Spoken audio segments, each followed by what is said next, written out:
قرآن و سنت کے اندر حضور نبی کریم رؤوف الرحیم صلی اللہ تعالی علیہ وسلم کی تعظیم و توقیر کا حکم دیا گیا ہے۔ قرآن عظیم فرقان حمید کے اندر مختلف مقامات کے اندر اللہ رب العزت نے حضور نبی کریم رؤوف الرحیم صلی اللہ تعالی علیہ وسلم کی تعظیم و توقیر کو اپنانے کا حکم ارشاد فرمایا۔ سورہ فتح کی آیت ہے، آیت نمبر 8 اور 9۔ اللہ رب العزت ارشاد فرماتا ہے، انا ارسلناک شاہدا ومبشرا ونذیرا، بے شک ہم نے تمہیں بھیجا حاضر و ناظر، ومبشرا خوشی، ونذیرا اور ڈر سناتا ہوا۔ اے محبوب، ہم نے آپ کو حاضر و ناظر بنا کر بھیجا، ہم نے آپ کو جنت کی خوشخبری سنانے والا بنا کر بھیجا، ہم نے آپ کو جہنم سے ڈرانے والا بنا کر بھیجا۔ کیوں؟ لِتُؤْمِنُوا بِاللَّهِ وَرَسُولِهِ، تاکہ اے لوگو تم اللہ اور اس کے رسول پر ایمان لاؤ۔ اب سب سے پہلا حکم ہے ایمان کا۔ اس کا مطلب ہے بغیر ایمان کے تعظیم رسول معتبر نہیں۔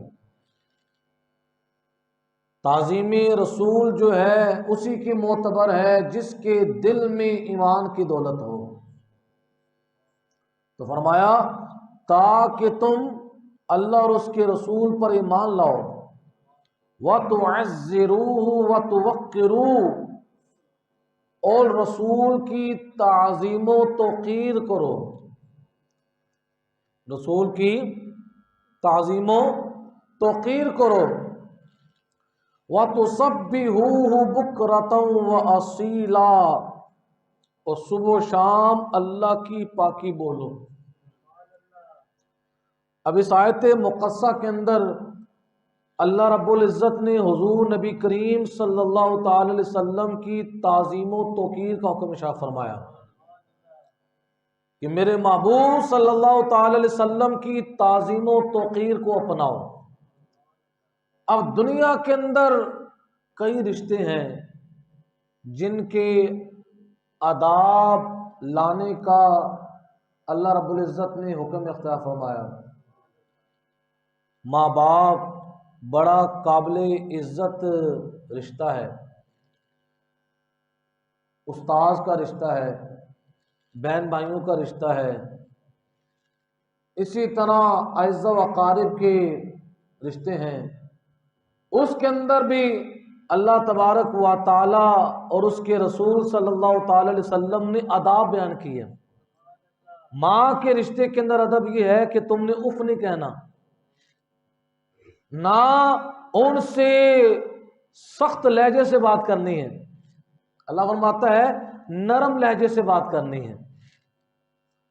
لیکن اللہ اور اس کے رسول کا رشتہ جو ہے سب سے حساس رشتہ ہے،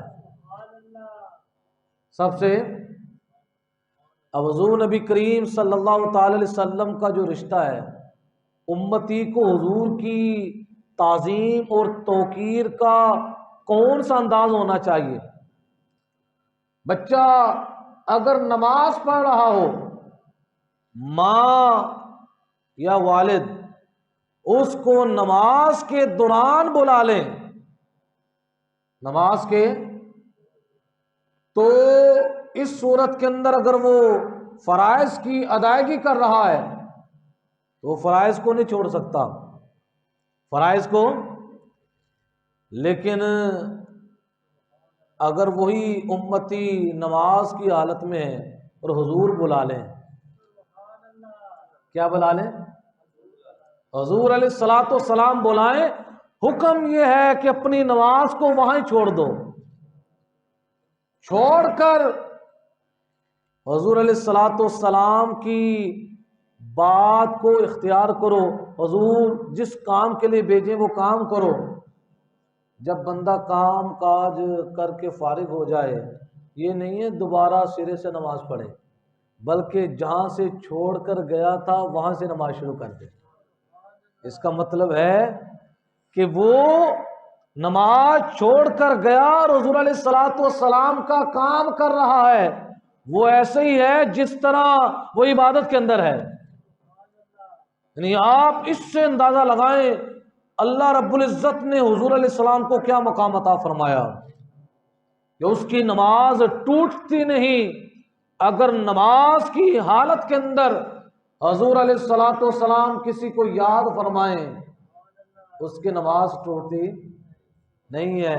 نماز کی حالت کے اندر حضور علیہ الصلوۃ والسلام کا حکم مانتا ہے، حضور کے حکم پر عمل کرتا ہے، تو ایسا ہی ہے جس طرح وہ نماز کی ادائیگی کے اندر ہے۔ تو اللہ تعالیٰ نے یہ مرتبہ و مقام حضور علیہ الصلوۃ والسلام کو عطا فرمایا، لہذا جس کا مقام بہت بڑا ہو، جس کا مقام تو اس کے آداب کے تقاضے بھی بڑے ہوتے ہیں۔ اس بارگاہ کے اندر الفاظ کا چناؤ بھی ہوتا ہے کہ میں کون سا لفظ بول سکتا ہوں اور کون سا لفظ نہیں بول سکتا۔ اللہ تبارک و تعالی نے اس چیز کا بھی ذکر فرمایا کہ میرے محبوب صلی اللہ تعالی علیہ وسلم تمہارے سامنے جلوہ گر ہو، تم نے گفتگو کس طرح کرنی ہے۔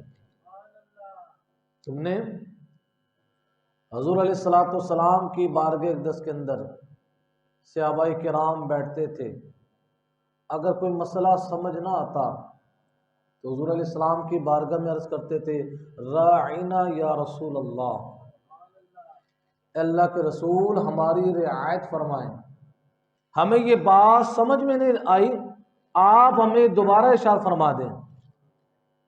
اور راعینا کا جو لفظ ہے یہودی زبان کے اندر یہ گالی کے معنی میں استعمال ہوتا تھا، وہ اس کو کھینچ کر پڑھتے تھے راعینا، تو اس کا مطلب کیا تھا؟ ہمارا چرواہا، ہمارا۔ تو اللہ تبارک و تعالی نے اس لفظ سے منع کر دیا، حالانکہ صحابہ کرام تو وہ لفظ جو ہے وہ توہین کی نیت تو ان کے دل و دماغ کے اندر ہو ہی نہیں سکتی، وہ تو رسول اللہ صلی اللہ علیہ وسلم کی محبت کے اندر ڈوب کر یہ کلمہ کہتے تھے، لیکن اسی کلمے سے دشمنوں کو گستاخی کا اور بے ادبی کا موقع ملتا تھا، تو اللہ پاک نے اس لفظ پر پابندی لگا دی۔ اللہ نے فرمایا یا ایھا الذین آمنوا لا تقولوا راعنا وقولوا انظرنا، اے ایمان والو آئندہ کے بعد تم نے راعنا نہیں کہنا، بلکہ کیا کہنا ہے؟ وانظرنا، اے اللہ کے محبوب ہمارے حال پر نظر کرم فرمائیں، ہمارے حال پر۔ اب جس لفظ کے اندر دوسروں کو بے ادبی کا موقع ملتا تھا، اللہ تعالیٰ نے اس لفظ پر بھی پابندی لگا دی۔ یعنی آپ اس سے اندازہ لگائیں حضور علیہ الصلوۃ والسلام کا مرتبہ مقام کیا ہے۔ اللہ پاک نے حضور علیہ الصلوۃ والسلام کو کیسی عزتوں سے نوازا ہے۔ اب خطبے کے اندر میں نے آپ کے سامنے جو آیت مقدسہ پڑھی، یہ سورۃ النساء کی آیت نمبر 65 ہے۔ اللہ رب العزت ارشاد فرماتا ہے فلا وربک لا یؤمنون حتی یحکموک فیما شجر بینہم اے محبوب تمہارے رب کی قسم. اب کیسا اظہار محبت ہے، کیسا کہ یہاں پر اللہ تعالیٰ نے اپنے محبوب کو اپنی طرف منسوب فرمایا. اے محبوب تمہارے رب کی قسم، لا یؤمنون، بندہ اتنی دیر تک مسلمان ہو ہی نہیں سکتا، صاحب ایمان ہو ہی نہیں سکتا، حتی یحکموک فیما شجر بینہم، جب تک اپنے آپس کے جھگڑے میں تمہیں حاکم نہ بنا لے. آپس کے جھگڑے میں تمہیں حاکم نہ بنا لے، اتنی دیر تک مومن صاحب ایمان. ثم لا یجدوا فی انفسہم حرجا مما قضیت ویسلموا تسلیما، پھر جو کچھ تم حکم فرما دو اپنے دلوں میں اس سے رکاوٹ نہ پائیں. یعنی اگر آپ کسی کے مسئلے کے اندر فیصلہ فرما دیں، کسی کا آپس میں جھگڑا چل رہا تھا آپ فیصلہ فرما دیں، حکم یہ ہے، ان پر فرض ہے آپ کے حکم کو دل و جان سے ماننا، اگرچہ وہ حکم جو ہے طبیعت کے خلاف کیوں نہ ہو، مزاج کے خلاف کیوں نہ ہو، لیکن حضور نبی کریم صلی اللہ تعالی علیہ وسلم کے حکم کو ماننا یہ فرض عین ہے. اللہ فرماتا ہے اس کو دل و جان سے مانے، اپنے دل میں کسی قسم کا برا خیال نہ لائے کہ حضور علیہ الصلوۃ والسلام نے یہ فیصلہ فرما دیا، بلکہ دل و جان سے حضور کے فیصلے کو قبول کرے. وَيُسَلِّمُوا تَسْلِيمًا، اللہ فرماتا ہے اور اس کو دل سے تسلیم بھی کر لے. فیصلہ جو حضور فرما دیں اس کے اندر دل میں کسی قسم کی رکاوٹ بھی نہ محسوس کرے اور دل و جان سے اس کو تسلیم کر لے. اب یہ آیت مقدسہ نبی کریم صلی اللہ تعالی علیہ وسلم کی عزت و شان کو بیان فرماتی ہے، عزت و شان کو. اور ہر دور کے اندر حضور نبی کریم صلی اللہ تعالی علیہ وسلم کے غلاموں نے حضور کی عزت پر پہرا دیا ہے. ہر دور کے اندر یہ کام چلا رہا ہے. اللہ تعالیٰ نے اتنی شان والا میں محبوب عطا فرمایا، تو آج بھی امتی جو ہے حضور علیہ الصلوۃ والسلام کی عزت پر مر مٹنے کے لیے تیار ہے. وہ حضور علیہ الصلوۃ والسلام کی عزت پر، آپ کی ناموس پر کسی قسم کا سمجھوتا کرنے کے لیے تیار ہے. اب یہ آیت مقدسہ کا شان نزول کب ہوا کہ جس وقت دو شخص ان کے درمیان کسی مسئلے کے اندر جھگڑا ہو گیا. ایک یہودی تھا اور دوسرا منافق تھا. بظاہر رسول اللہ کا وہ کلمہ پڑھتا تھا، اپنے آپ کو حضور کا امتی کہتا تھا. آپس میں ان کا کسی مسئلے کے اندر جھگڑا ہوا تو فیصلہ کروانے کے لیے حضور نبی کریم صلی اللہ تعالی علیہ وسلم کے پاس گئے. نبی کریم صلی اللہ تعالی علیہ وسلم نے ان کا مقدمہ سنا، بات کو سماعت فرمایا، اور کیسے کریم آقا ہیں کہ عدل و انصاف کو قائم رکھا. یہ وہی آقا ہیں جس وقت حضرت حلیمہ سعدیہ کی گود میں ہیں اس وقت بھی عدل و انصاف کی مثال قائم کر رہے ہیں کہ حضرت حلیمہ سعدیہ رضی اللہ تعالی عنہا کا ایک اور بیٹا تھا، شیر خوار بیٹا تھا، اور حضور علیہ السلام کا رضائی بھائی.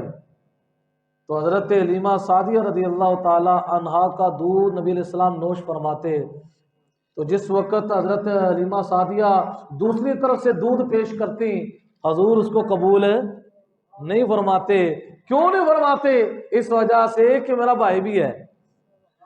وہ آقا جس نے بچپن کی حالت کے اندر عدل و انصاف کا نظام قائم کیا، پیغام یہ دینا چاہتے تھے انشاءاللہ محمد رسول اللہ عدل و انصاف کا ایسا نظام قائم کر کے دکھائیں گے کہ قیامت تک کے لیے عدل و انصاف کی مثال کسی اور چیز کے اندر نہیں ملے گی۔ اگر کوئی چاہتا ہے عدل و انصاف دیکھنا تو میری شریعت کے اندر دیکھے گا۔ تو یہاں بھی نبی علیہ الصلوۃ والسلام نے جب یہودی کی بات بھی سنی اور ادھر اس کی بھی بات سنی، جس نے رسول اللہ کا ظاہری طور پر کلمہ پڑا ہوا تھا۔ آج تو لوگ برادریوں کی محبت کے اندر غلط فیصلے کرتے ہیں۔ اگر بیٹا غلط کام کر دے، باپ جو ہے اس کے غلط بات کے ساتھ کھڑا رہتا ہے۔ اسلام اس سے منع کرتا ہے۔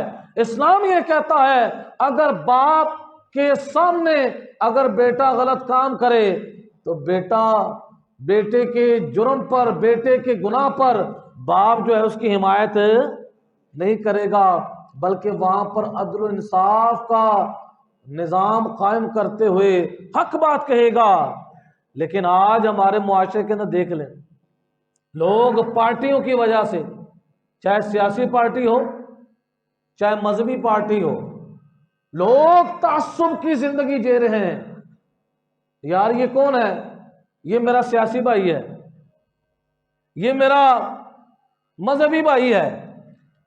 اسلام نے جو ایک نظام دیا ہے، نظام کے مطابق جو ہے چاہے کوئی بندہ بھی ہو، اپنا خونی رشتہ دار بھی ہو، اللہ تبارک و تعالیٰ نے قرآن عظیم فرقان حمید کے اندر بڑی پیاری بات ارشاد فرمائی۔ ہم قرآن کا مطالعہ کریں تو پتہ چلے۔ اب بسا اوقات ایسا ہوتا ہے، ایک بندہ ہے، اس کی کسی کے ساتھ عداوت ہے، اب اسی بندے کی کسی کے ساتھ لڑائی ہو جاتی ہے۔ اب جس کے ساتھ اس کی عداوت تھی وہ بندہ حق پر تھا، وہ کس پر تھا؟ حق پر تھا۔ دوسرا کیا تھا؟ باطل پر تھا۔ اب یہاں پر ہوتا کیا ہے ہمارے معاشرے کے اندر، جس کی کسی کے ساتھ ٹکراؤ چل رہا ہے نا، جب موقع آتا ہے اس کے حق میں بیان بازی کا تو لوگ پھر اپنی پرانی کسریں نکالتے ہیں۔ اس کو پتہ ہے نہیں یار یہ بندہ حق پر ہے۔ اب لوگ کیا کرتے ہیں؟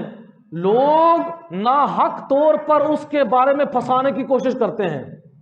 اور اللہ کا قرآن کیا فرماتا ہے؟ وَلَا يَجْرِمَنَّكُمْ شَنْآنُ قَوْمٍ أَلَّا تَعْدِلُوا، کسی قوم کی مخفی عداوت جو ہے تمہیں اس بات پر برانگیختہ نہ کرے کہ تم عدل و انصاف سے کام نہ لو، بلکہ تم پر لازم و ضروری کیا ہے کہ تم نے عدل و انصاف کا نظام قائم کرنا ہے۔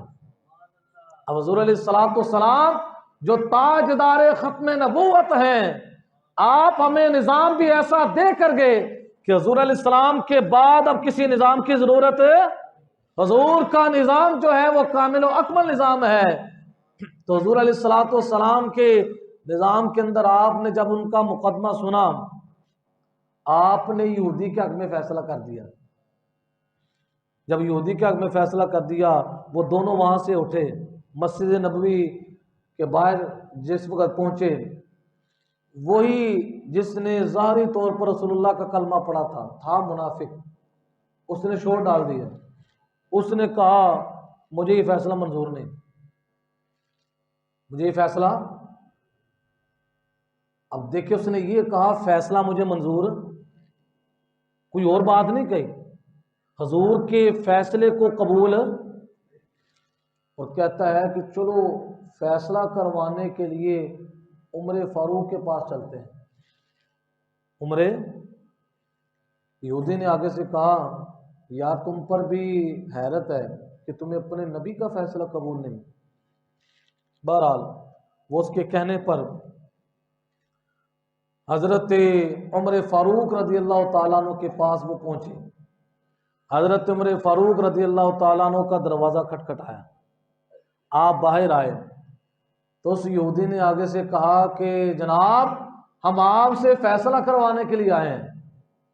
تو عمر فاروق کی محبت دیکھیں، فی الفور بولے کیا تم فیصلہ کروانے کے لیے میرے نبی کے پاس نہیں گئے؟ میرے نبی کے پاس جاؤ، جا کر فیصلہ کرواؤ۔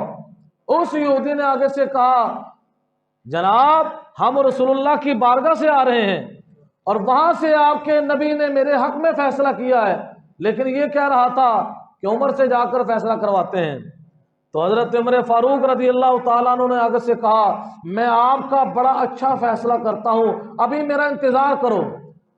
حضرت عمر فاروق رضی اللہ تعالیٰ عنہ اپنے کاشان اقدس کے اندر تشریف لے گئے، اندر سے تلوار نکال کر لائے، تلوار لے کر آئے اور باہر آ کر آپ نے اسی منافق کی گردن پر تلوار کا ایک وار کیا اور اس کو قتل کر دیا، اور فرمانے لگے جس کو میرے نبی کا فیصلہ قبول نہیں اس کا فیصلہ عمر کی تلوار کرتی ہے، اس کا فیصلہ۔ اب آپ مجھے بتائیں، یہاں پر کچھ لوگ یہ بات کرتے ہیں کہ ما ورائے عدالت کسی کو قانون ہاتھ میں لینے کی اجازت نہیں ہے۔ اب آپ بتائیں، رسول اللہ کا زمانہ ہے، حضور کی ظاہری حیات ہے اور فیصلہ رسول اللہ نے کیا ہے، اس کے باوجود جب وہ فیصلہ حضرت عمر فاروق کے پاس پہنچا، آپ نے یہ نہیں کہا کہ میں ابھی جا کر حضور سے پوچھتا ہوں اس کے بارے میں کیا ہونا چاہیے۔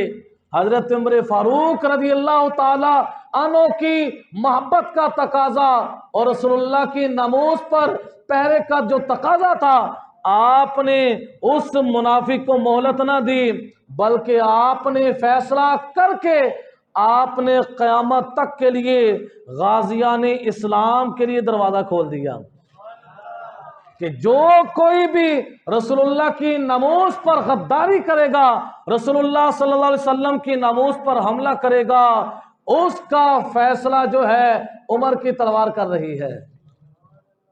تو جب یہ کام ہو گیا، اس وقت شور مچ گیا کہ عمر فاروق نے کسی کلمہ گو کو مار دیا ہے، لہذا قصاص ان سے لیا جائے۔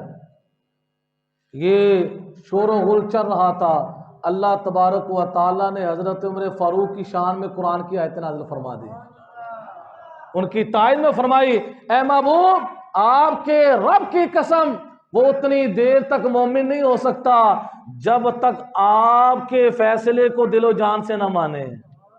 اللہ تعالیٰ نے اس بندے کے ایمان کی نفی کر دی جو مارا گیا تھا، اس نے رسول اللہ کا فیصلہ نہیں مانا۔ تو یہ ہے عزت رسول کے تقاضے کہ یہ مسئلہ جو ہے بہت ہی حساس ہے، اللہ رب العزت کے محبوب صلی اللہ علیہ وسلم کی عزت کا مسئلہ، اور آج بھی یہ 15ویں صدی چل رہی ہے، اس 15ویں صدی کے اندر بھی رسول اللہ کے ایسے غلام ہیں جنہوں نے حضور علیہ السلام کی عزت پر پہرا دیا ہے۔ ان میں سے ایک نام ہے غازی ملک ممتاز قادری شہید کا۔ یہ کل 29 فروری تھی، پوری دنیا کے اندر ان کا عرس جو ہے بڑی شان و شوکت کے ساتھ منایا جا رہا ہے۔ اور کیا تھے؟ ایک کانسٹیبل، لیکن ہو سکتا ہے یہ کام اگر نہ کرتے کوئی جانتا ہی نہ کہ پنڈی کے کون سے علاقے کے اندر پیدا ہونے والا ممتاز قادری ہے، لیکن علامہ اقبال فرماتے ہیں کہ محمد سے وفا تو نے تو ہم تیرے ہیں، یہ جہاں چیز کیا لوح قلم تیرے ہیں۔ آج پوری دنیا کے اندر ممتاز قادری کا نام لیا جا رہا ہے، قیامت تک کے لیے نام زندہ ہو گیا۔ اور اس بے ایمان سلمان تاثیر، شیطان تاثیر، سلمان نہیں بلکہ شیطان تاثیر، بولے تو صحیح، جس نے رسول اللہ صلی اللہ تعالی علیہ وسلم کے قانون کو، ناموس کے قانون کو کالا قانون کہا۔ کیا کہا؟ 295 کا قانون۔ یہ ہمارے آئین پاکستان کے اندر یہ قانون ہے، یہ سراسر جو قانون ہے یہ قرآنی اور ایمانی قانون ہے، اور آج امریکہ جیسی طاقتیں جو ہیں اس قانون کے پیچھے پڑی ہوئی ہیں، لیکن ہرگز یہ قانون بدلنے والا رسول اللہ صلی اللہ علیہ وسلم کے غلام آج 15ویں صدی چل رہی ہے، اس قانون پر کیا دے رہے ہیں؟ پہرا دے رہے ہیں کہ رسول اللہ صلی اللہ علیہ وسلم کی عزت کے حوالے سے کسی قسم کا سمجھوتا کرنے کے لیے تیار ہے۔ اور آج پھر تاریخ نے دیکھا بھی کہ جس وقت جنازوں کی باری ہے تو سلمان تاثیر کا جنازہ پڑھنے کے لیے کوئی بندہ تیار نہیں تھا. پہلے تو مولوی کوئی تلاش کر رہے تھے کوئی ایسا بندہ مل جائے کہ جو اس کا جنازہ پڑھا دے. بڑے بڑے لوگوں کے پاس گئے، انہوں نے کہا ہم نے جنازہ نہیں پڑھانا. لیکن جس وقت ملک ممتاز قادری شہید رحمہ اللہ کا جسم مبارک لایا گیا، مجھے یاد ہے وہ گھڑیاں جس وقت میں جنازے کے اندر موجود تھا. لیاقت باغ کے اندر تقریباً 9:30 یا 10 بجے کے قریب وہاں پر پہنچ چکے تھے. پتہ ہی نہیں چل رہا تھا کہ عوام الناس کا جھرمٹ کہاں سے آ رہا ہے. اور اس وقت حکومت پاکستان کی طرف سے انتہائی سختی بھی تھی، اس کے باوجود پوری دنیا سے لوگ جنازے کے اندر پہنچنے کے لیے منتظر تھے کہ ہم عاشق رسول کا جنازہ پڑھ دیں. اور 50 لاکھ سے زیادہ اتنا بڑا جنازہ تھا. جو پنڈی کی تاریخ کے اندر کسی کا جنازہ دیکھا، یہ کون سی طاقت تھی جس نے ملک ممتاز قادری شہید رحمہ اللہ کے جنازے کے اندر لوگوں کو متوجہ کر دیا. یہ وہی طاقت تھی کہ اپنے آپ کو رسول اللہ کی عزت پر کیا کر دیا، قربان کر دیا. اور ملک ممتاز قادری کی قربانی جو ہے غازی علم الدین کی قربانی سے زیادہ ہے. غازی علم الدین کی قربانی سے کس طرح ہے؟ اس وجہ سے کہ غازی علم الدین کی شادی نہیں ہوئی تھی، نہ شادی ہوئی تھی نہ اولاد تھی، جبکہ ملک ممتاز قادری شہید رحمہ اللہ کی شادی بھی تھی اور چھوٹا سا بچہ بھی تھا. اور آپ کو پتہ ہے جس وقت بندہ اہل و عیال والا ہو فطرتاً انسان کمزور ہو جاتا ہے. اللہ تعالیٰ قرآن پاک میں فرماتا ہے انما اموالکم و اولادکم فتنہ، تمہارا مال تمہاری اولاد باعث آزمائش ہے تمہارے لیے. کہ اولاد کی خاطر انسان بڑا بڑا کچھ کر لیتا ہے، لیکن قربان جائے اس مرد کلندر کے جس نے اپنی بیوی کو نہ دیکھا، جس نے اپنے چھوٹے سے بیٹے کو نہ دیکھا.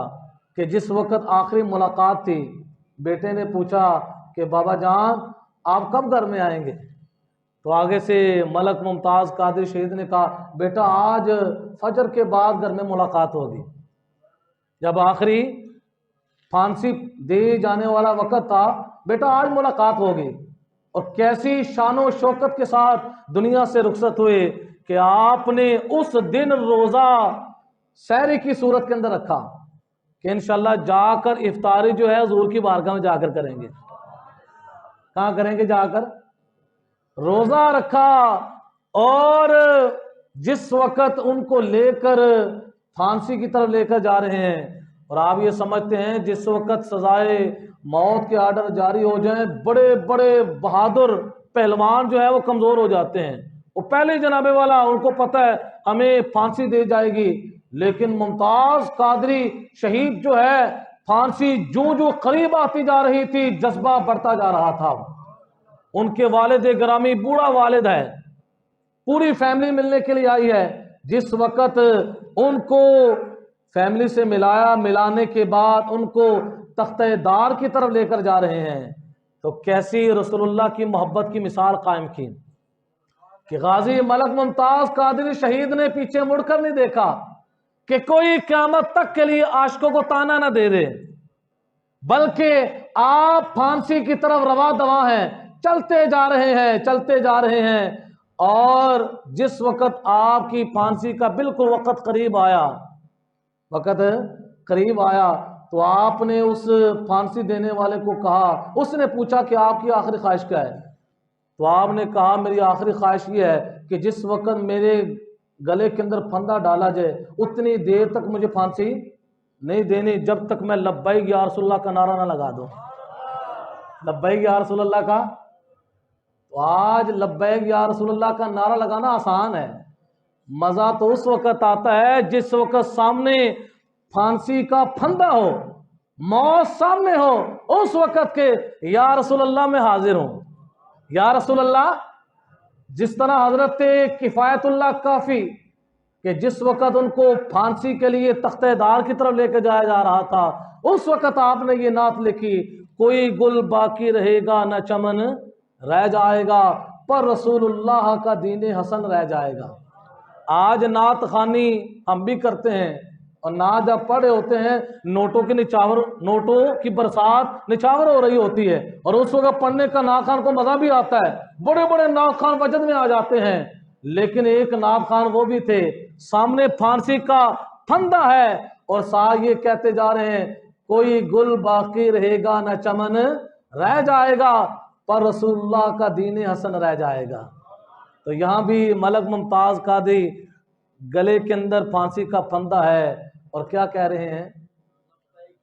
لبیک یا رسول اللہ۔ تو اس عاشق رسول کا کل یہ جمعرات کا جو دن ہے 29 فروری کو عرس کا دن تھا، اور پوری دنیا کے اندر اس کو منایا جا رہا ہے، اور آج وہ پیغام دے کر گئے ہیں کہ کوئی بھی بدتمیز جو ہے رسول اللہ کی بارگاہ میں اپنا منہ نہ کھولے، کہ انہوں نے پیغام دے کر گئے ہیں۔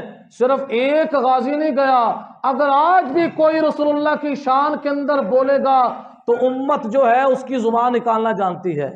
اللہ پاک نے امت کو ایسی ایمان کی حرارت عطا فرمائی ہے کہ آج بھی گلی گلی محلے کے اندر ملک ممتاز قادری شہید کے پیروکار پھرتے ہیں۔ تو پیارے دوستو، یہ آج کا جمعہ غازی صاحب کے نام اس وجہ سے پڑھایا تاکہ قیامت والے دن ہمارے لیے بھی یہ اعزاز اور اکرام کا سلسلہ ہو۔ انشاءاللہ جو بندہ جن سے محبت کرتا ہے، نبی علیہ السلام فرماتے ہیں اس کا حشر بھی قیامت والے دن ان کے ساتھ ہوگا۔ اب میں نعرہ لگاؤں گا تو آپ دوستوں نے ذرا جوش کے ساتھ نعرے کا کیا دینا ہے؟ جواب دینا ہے۔ نعرہ تکبیر! ابھی آواز جس طرح آنی چاہیے نا اس طرح آ نہیں رہی۔ نعرہ تکبیر! نعرہ رسالت! نعرہ حیدری! تاجدار ختم نبوت!